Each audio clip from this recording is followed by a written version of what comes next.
Daugiau nei prieš 100 metų šios trispalvos savo vietą surado.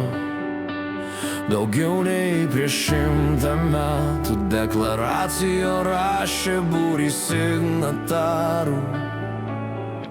Šiandien kiekvienas tikras pilietis gali trispalvą su savimi turėti.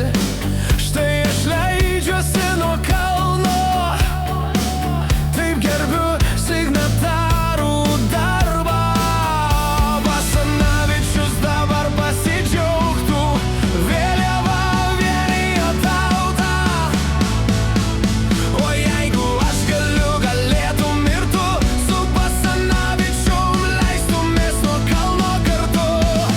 O vėliava, vėliava, vėliava, jaučiu, kaip gaudai tu vėjo. Kartu su tavim nešu aš laisvės idėją. Vakar, šiandien, rytoj iškelsiu šiam vėliavą tuoj. Laisvė bendra bendrai, ir ginsim savanaudžiams neleisim jos pasiimti.